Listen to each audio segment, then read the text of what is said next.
celakalah engkau wahai Barsisa.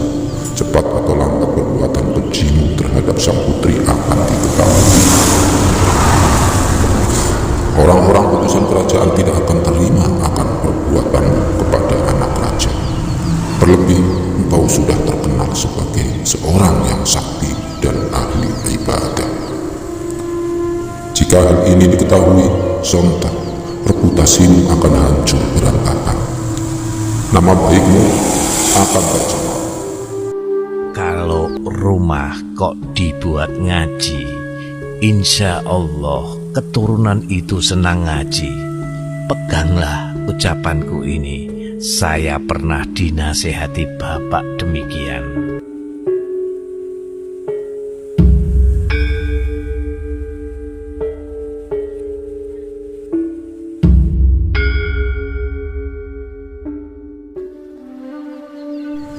Barsisa Al-Abid, begitulah orang-orang memberi gelar kepadanya.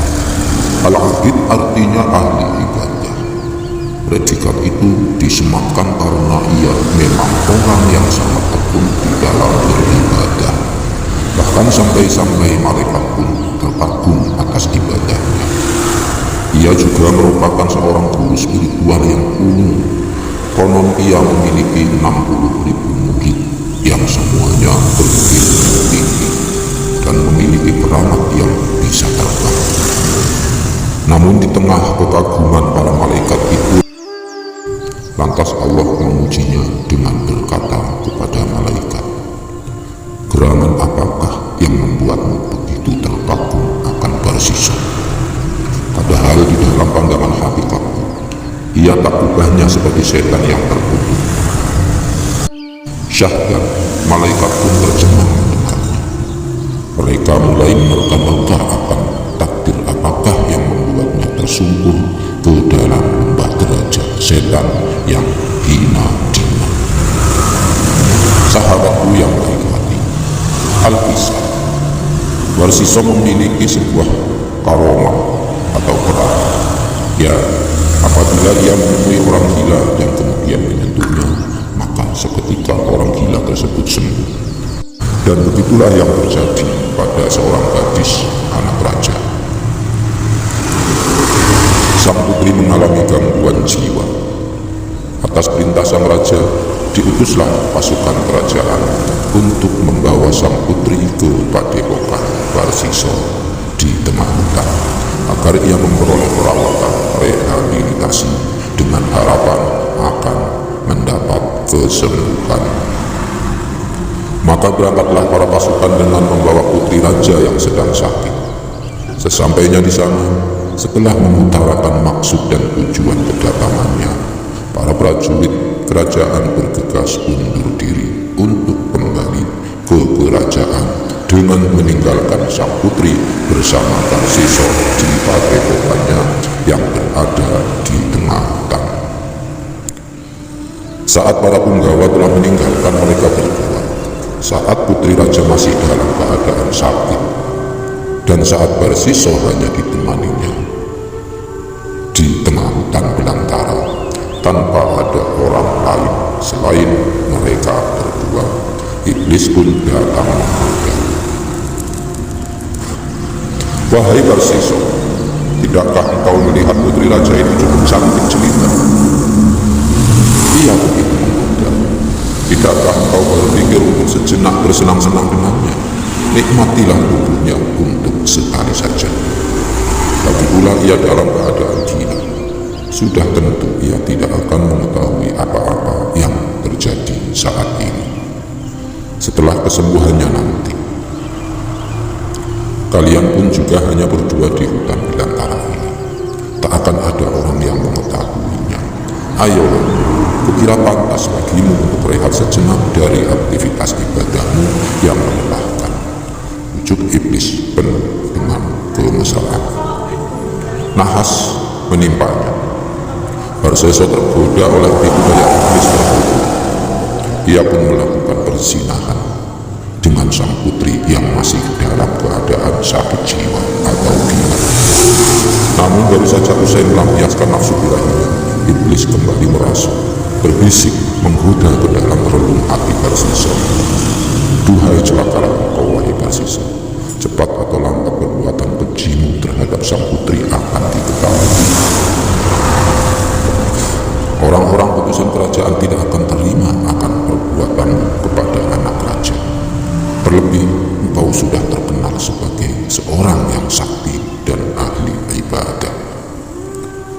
Jika hal ini diketahui, sontak reputasimu akan hancur berantakan.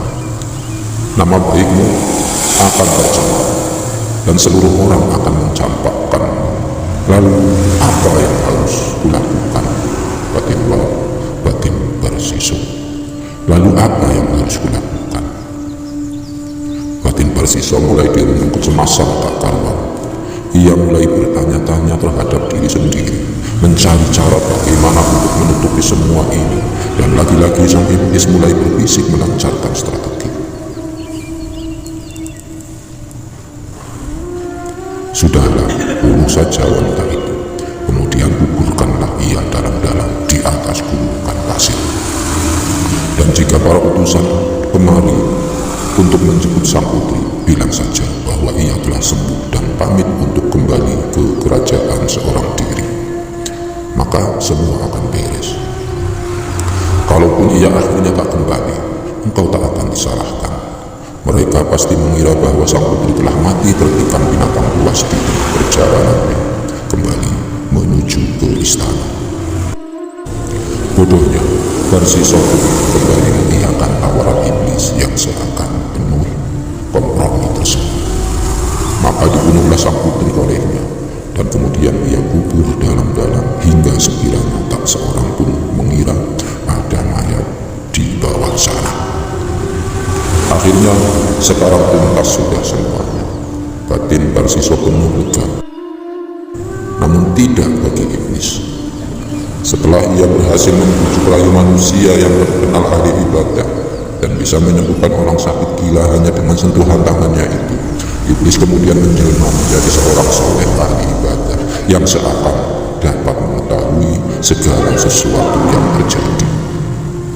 Ia kemudian masuk ke istana menemui sang raja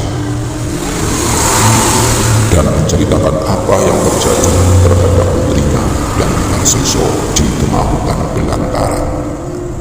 Seketika sang raja mengirim utusan untuk menangkap Barsiso di padepokannya, dan tanpa ampun akhirnya Barsiso pun dihukum salib oleh sang raja. Sungguh, kini Barsiso sudah tak mampu melakukan apa-apa. Di tengah kelemahan Barsiso ini, dengan licik sang iblis kembali memanfaatkan keadaan untuk menjerumuskan lebih dalam lagi ke lembah kekufuran. Iblis pun berkata kepada Barsiso dengan penuh rasa iba, "Duhai alangkah malangnya nasibmu, engkau sekarang terhukum salib oleh sang raja. Namun janganlah kau hiraukan, sebentar lagi penderitaanmu akan berakhir. Aku akan menolongmu. Tapi ada satu syarat yang harus kau penuhi." "Apa itu?" "Sungguh aku akan lakukan apapun asal engkau mau menyelamatkan," kata Barsiso kiamat. "Sembahlah aku. Bagaimana aku dapat menyembahmu jika tubuhku tersalib oleh kayu?" Tanya Barsiso di tengah kondisinya yang semakin lain. "Cukuplah bagimu untuk isyarat saja, entah itu dengan anggukan atau sekedar kedipan mata sebagai ganti sujudmu kepadaku." Maka dengan sisa-sisa tenaga, Barsiso yang mulai melemah pun akhirnya melakukan apa yang diperintahkan oleh sang iblis. Sayang, seketika itu juga ia mati, dan iblis pun tak menyelamatkannya, sedang ia telah mati dalam keadaan kufur terhadap Allah Subhanahu wa Ta'ala, mati dalam keadaan su'ul khotimah. Sungguh benar-benar Barsiso yang malang, Barsiso yang mustahil. Na'udzubillah min dzalik. Wallahu a'lam bishawab. Terima kasih. Wassalamualaikum warahmatullahi wabarakatuh. Kalau rumah kok dibuat ngaji, insya Allah keturunan itu senang ngaji. Peganglah ucapanku ini Saya pernah dinasehati bapak demikian.